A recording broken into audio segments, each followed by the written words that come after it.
Here are 5 things that my mom has said to me. Number 1, we're moving to Saudi Arabia. Number 2, you're leaving your teaching job to become an animal trainer? Number 3, honey, if he's treating you that badly, you should definitely get divorced. Again. Number 4, you seriously think you can sit quietly for 10 days at a meditation retreat? You? And number 5, I've lost the use of my right side.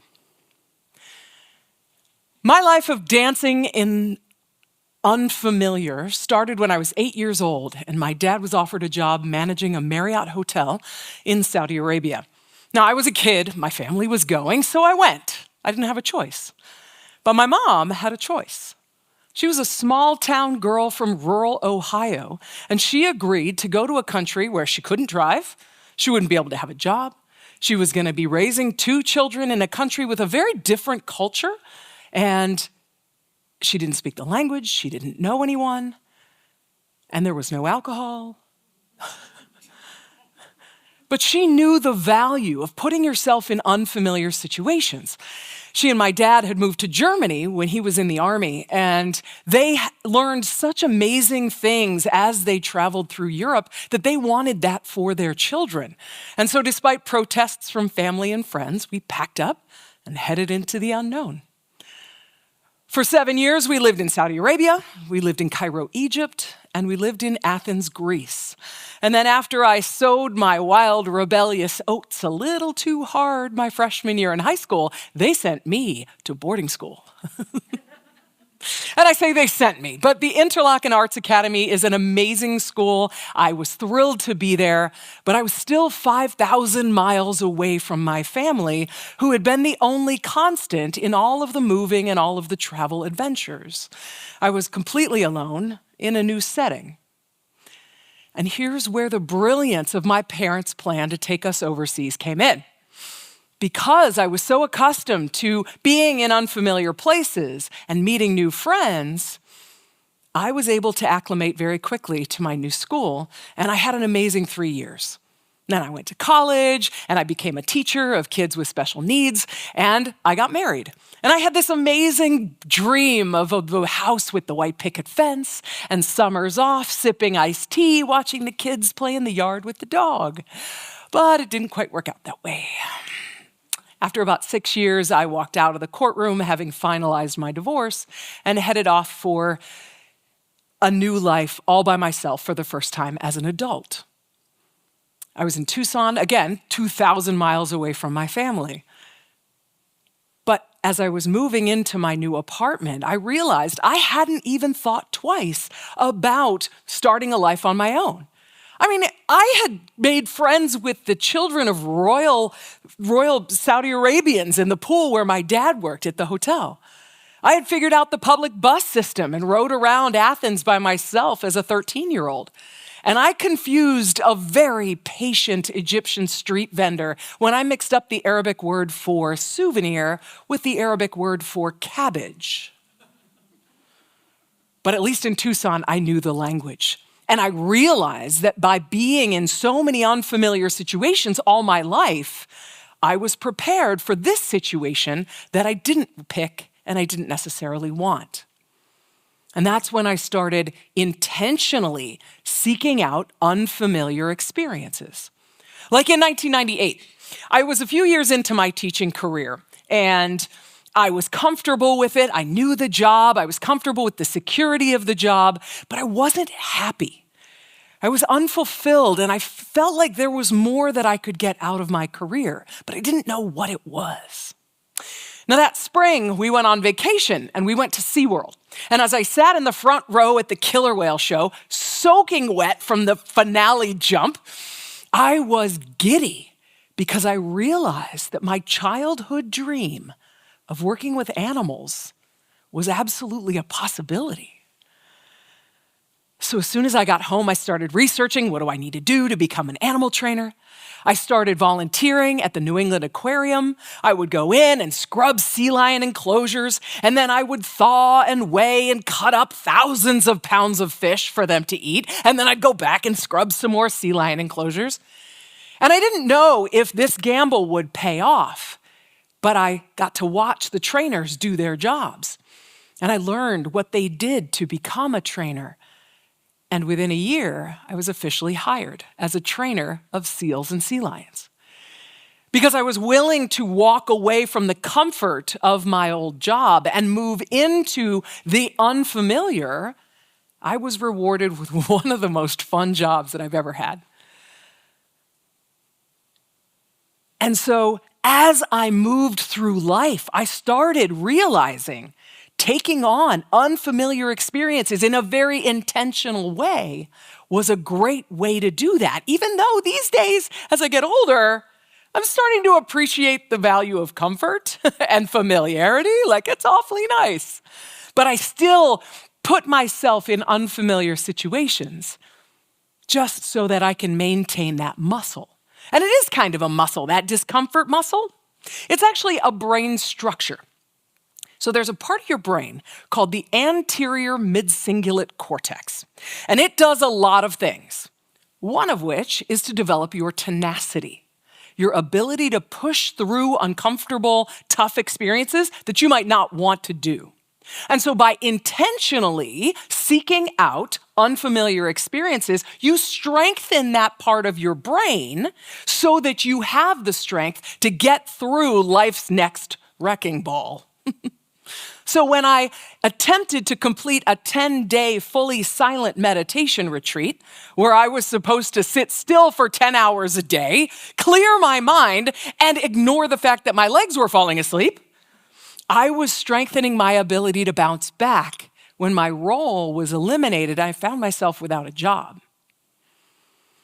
When I intentionally went to Tanzania to see if I could make it to the top of Kilimanjaro, having never climbed a mountain, I was strengthening my ability to face the fact that I was in an emotionally and verbally abusive marriage and get out. And when I intentionally go to an unfamiliar grocery store and try, usually in vain, to find my favorite ice cream, I am strengthening my ability to deal with the perils of online dating. My experiences showed that when I move into those intentionally unfamiliar experiences, I'm strengthening my ability to be strong in those tough, unexpected life challenges. And it's not just my experience. This is brain science, okay? So imagine you're driving down the highway. You've got a long way to go. So you're cruising along, you got the radio blasting, and you're singing at the top of your lungs, "Don't stop, believe it," right? You're cruising along, you're having a good time, and suddenly you realize you have no idea where you are. So what's the first thing you do? You turn down the radio, right? It's a little weird, but here's what's happening. That's your brain saying, "Hey, yo, we need a little more power up here." Because when we're in an unfamiliar situation, we need to be able to focus more than usual. And so by eliminating that auditory input, we're giving our brain a little more capacity to deal with the new challenge, okay? But the problem is your brain is very lazy. It doesn't like to think that much. It likes the comfortable, easy situations where you know what to expect, where you know what you're going to do and how it's likely to turn out. Because your brain's job is to keep you alive. And unfamiliar situations to your brain could be dangerous. And so it wants to get you back to that nice comfort where you know what to expect and it's easy and comfortable. And so as you're riding around in life's challenges, your brain wants to rush to certainty. And that's a lot more comfortable based on the things you've experienced before. It's a lot more comfortable. But it can result in you missing some of the important details and important options. And it can have catastrophic results. Like in the hospital. If I went in for chest pain, okay? I want a doctor who is experienced. Agreed? I want a doctor who's seen it all, who's done it all, and who will move through fixing me with a confidence only gained by years of experience. At least that's what I thought I wanted until I read Dr. Carol Ann Moulton's research. What her research showed was that when hospitalized for a heart attack, patients with more experienced doctors experienced a higher death rate than patients of less experienced doctors. And they found the same thing in the financial field. Senior auditors tended to be worse than the average undergrad accounting student at finding unusual errors in financial records, like embezzlement. In medical, in finance, and beyond, years of experience often brings on a decline in accuracy. And it's not because experience isn't important. Experience is incredibly important. What happens is they're succumbing to their brain's desire to rush to certainty, and they're jumping to conclusions too fast. And so by intentionally seeking out unfamiliar experiences, we are honing our brain's ability to pause in that discomfort of not knowing and really focus on what's happening and really focus on the problem rather than focusing on our habits for solving that problem. And my mom's been doing this for years. And I don't know if she realized it, but when she was navigating the unfamiliar steps to starting a nonprofit to raise money for clean water projects around the world, she was equipping herself to rebuild her life after a stroke. I visited my courageous mother, she's an artist, in the hospital right after the stroke, and she couldn't walk unassisted. Her speech was so slurred that you could hardly understand what she was saying. Her right hand and arm were essentially disconnected from her brain. They were pretty much useless, and she was right-handed. She had no idea what the rest of her life was going to look like. I visited her again a few days later, and she showed me this pencil drawing that she had done and said, "Maybe I'll just be a left-handed artist." It showed her sense of humor. It showed her commentary on a very crappy situation. But most importantly, it showed her indomitable courage built on a life of seeking out and figuring out unfamiliar situations. Now, if you've already written off this idea because you didn't grow up riding public buses in a foreign country, or you have no desire to sit for 10 days silently in meditation, hang in there with me, because the small things matter too. Just order a different dish at dinner tonight, or take a different route to work. Those small, low-stakes uncertainties hone and strengthen your resilience in the unfamiliar so that when the big changes come with big uncertainties and big fear and big discomfort, you are ready to pause, to dance in the discomfort of not knowing, and then tenaciously persevere towards the best solution. Good luck. So imagine you're in a new city. Maybe you came for a convention, and you stop by a grocery store to grab some snacks for your hotel room.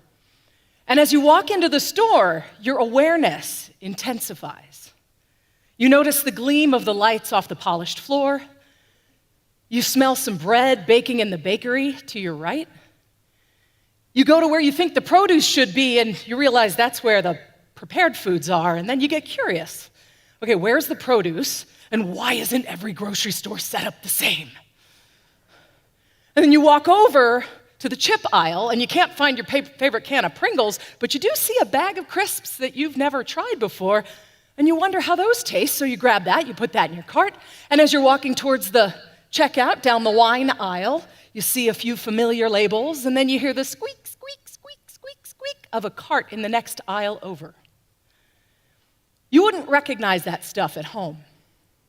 Your senses are tuned in because you are in an unfamiliar place, or as I like to call it, you're dancing in the discomfort zone. And so your brain is tuned in to a lot more details than it usually notices. Like, have you ever been driving and then you realize you don't know where you are, so you reach down and you turn down the radio? Have you done that, right? What is that? Well, what that is it's your brain going, hey, yo, we need a little more power up here. Because when we're in an unfamiliar place, we have to focus. And so by removing that auditory input, we now have more capacity for observation. And so this was what happens with change. When we're embracing change, we need to focus in on the unfamiliar, but here's the problem. We don't like unfamiliar. We don't like uncertainty. We don't like unknowns. They are scary. We don't know what to do. We don't know if we're going to screw it up. We don't know if we're going to let people down, if we're going to fail, if we're going to get judged. All of this is bad. And our brains, biologically, do not like discomfort either. They don't like uncertainty either. Because to your brain, whose sole purpose is to keep this whole thing alive, unfamiliar is dangerous. And so your brain is going to try to get you back to safety as quickly as possible, back to what's familiar. And this plays out in a lot of different ways. One of them's kind of scary. So question for you. If you were to go to the hospital, say with chest pain, you would want your doctor to be experienced, right? Oh yeah. Yeah, I want him to have seen it all, done it all, so he can fix me with the confidence that can only be brought on by years of experience. Apparently not. Dr. Carol Ann Moulton, a researcher up in Toronto, did some research and found that patients of doctors with lots of experience have a higher death rate when they are hospitalized for heart attack. Right? They found that in the financial area too. Senior auditors tended to be worse than undergraduate accounting students at spotting unusual challenges, different problems in a spreadsheet, like embezzlement. From chess to sports to medicine to finance, years of experience is often negatively correlated with accuracy. And this isn't because experience isn't important. Experience is really important. The problem lies in people's desire to rush to a solution, and they're making conclusions too fast. And the solution to this is curiosity. We need to be willing to question our conclusions, willing to live in that discomfort just a little longer, to consider more than just the first idea that pops into our head. We need to cultivate curiosity constantly. Maggie Jackson wrote a really cool book called Uncertain. And in this book, she talks about superior experts. Okay, we're talking about people, high experience, high accuracy. Okay, she said, superior experts are forever testing what they think they know to find a better solution. And this is what we need to do when we're embracing change, when we're dancing in the discomfort of all this. We need to know that our brain is going to want to rush to solution, and we need to resist that. Dance in the discomfort a little bit and come up with some other solutions, okay? It's kind of like what I would do if I ever was a mouse in a maze. I kind of have a feeling it's never going to happen, but I'd be ready, right? So typically, when you put a cute little mouse down in a maze, he's going to run down the hall, hit the wall, and then turn the way he did yesterday. He'll run down that hall, hit the wall, turn the way he did yesterday, and on and on and on. Because yesterday's turns got him to the mouse pellets, right? What I would do is if they plunked me in the maze, I'd run down the hall, I'd hit the wall, and I'd stop. And then I'd scamper up the wall and peek over and see what was at the end of each path. All right, I got mouse pellets over there. I was there yesterday. It kind of tastes like crap, but you can live on it. Is that Vegemite over there? I love Australians, but I'm not big on Vegemite, that's a nope. That looks like a snake, hard no for me. And, is that Wisconsin cheddar? I'm going that way, right? And that's what we need to do when we're embracing change, especially today when so many things are changing all at the same time. We need to be like that little power mouse. We need to be able to dance in that discomfort and think about cultivating that curiosity, coming up with a different solution than yesterday's, just to see if there's a better way. And the benefits of cultivating curiosity go way beyond just figuring out what to do about today's change. First of all, events are more pleasurable when you are curious, because when you're curious, you are present and you savor the moment, like that grocery store walk we just did a couple minutes ago, or like a flight I recently took with a first-time flyer. Seeing that experience through those little eyes, a 7-year-old's eyes, it was so much more fun. It was so exciting. When you're curious, you're present, and the good stuff is even better. Purely from a health perspective, curiosity may make you live longer. There was a study I read that was done in 2006, 2,000 people ages 60 to 86, and the one factor that was positively correlated with the subjects being alive at the end of the study 5 years later was curiosity. It didn't matter if they smoked, if they had cardiovascular disease, how old they were at the beginning, or even if they had cancer. The factor that made a difference was curiosity. And there's a lot of promising research saying that curiosity may reduce the instances of Alzheimer's. If curiosity has that many health benefits that late in our lives, imagine what it can do if we use it all the time. Curiosity also helps your social relationships, and I'm a perfect example of this. In 2020, I saw a call for educational sessions for the Kiwanis Amplify program. And I hear over here, woohoo. That's the person who started it. I don't normally do workshops recorded, but what I typically did, and this was in 2020, what I typically did for money was talk to a whole bunch of people in the same room, which, as you recall, we were not doing. And so I thought, what else could I do? Because that's the question I ask myself. I ask myself, instead of what should I do, I ask, what else could I do? Like that little mouse in the maze. When we're solving these problems and looking for other solutions, like how am I now going to make a living if nobody's getting in the same room? How else can I solve this? And because I took part in the Amplify program, I got to know Lindsay, who's part of the reason I'm here on this stage today. I got to know Kathy Tutty, who introduced me. Who knows Kathy? Do y'all know Kathy? Right? I knew there would be some woo! I mean, I spoke at her club. She's been an incredible supporter. And I also became friends with one of the Amplify instructors, Dr. Erica Mikulski. And she and I often get on Zoom and mastermind about our speaking business. 3 incredibly influential connections because I was curious about this thing. And lastly, curiosity can improve your happiness. Gallup did a study, 130,000 people over 100 countries all over the world. And what they found that there were 2 factors that consistently around the world impacted people's enjoyment of a particular day. 1, I knew there was somebody I can count on for help. Okay, that's a good one. Number 2, I learned something new. Curiosity creates learning experiences, and learning experiences enhance happiness.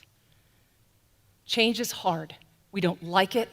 It's uncomfortable. It's often not what we want. But the discomfort comes from those unknowns and that unfamiliarity is good for us. So embrace that. And you don't have to do it all at once. You can start small. Just order something different at dinner tonight, okay? Or take a different route home from work, or go to a different grocery store. But those little low-stakes uncertainties are going to allow you to start injecting curiosity and building your resilience in unfamiliar situations. So when you're in the big change, when the big discomfort comes and big unknowns are there, you are ready to pause, dance in the discomfort of not knowing, and cultivate your curiosity. Thank you for everything you all do. 3, 2, 1. What kind of MC am I? On stage, I'm the energy, bringing life, humor, and connection to every moment. While backstage, I'm calm, composed, and ready for whatever the day throws at us. I'm the person who ties it all together with warmth and humor, the one who adapts on the fly because, let's face it, events never go perfectly to plan. And yes, I'm the one who keeps everything running on time. Working with me is simple, it's flexible, it's tailored to your event's needs. I can write my own script or follow yours to the letter. I can fill those unexpected gaps or keep things moving at a quicker pace. I'm equally comfortable offering ideas and guidance as I am quietly taking your direction. I can carefully avoid sensitive topics or help you handle them more delicately. Whether you need a partner in creating your event or just someone who shows up and gets it done, I'm here for all of it. Over the years, I've had the privilege of doing so much as an MC. I've introduced speakers and sessions, drawing out key themes and keeping the event cohesive. I've done Voice of God recordings, filming pre-event promotional videos, and I've coached speakers and sponsors to bring their best to the stage. I've facilitated panels, interviews, and fireside chats. I've led engaging icebreakers and energizers that people actually enjoy. Bringing a touch of creativity, whether it's through custom songs, live video, or interactive wrap-ups. I even sat in a dunking booth for an event, but they paid extra for that. Each event is unique, and I take pride in helping shape it into something memorable, energizing, fun, and meaningful. Why do I do this? Because I understand the details that make events work. As a performer, I know how to connect with an audience. As a workshop trainer, I'm skilled at pulling out the insights that matter. As a keynote speaker, I bring credibility and presence. And as someone who's been in the trenches of event planning, I know the challenges that you are navigating. Whether it's an association conference, annual company meeting, a women's empowerment event, or an awards banquet, I approach each opportunity with professionalism, adaptability, and a genuine desire to make it special. So if you're looking for someone who can elevate your event and ensure it's smooth, engaging, and memorable, I would love to bring my skills to your table.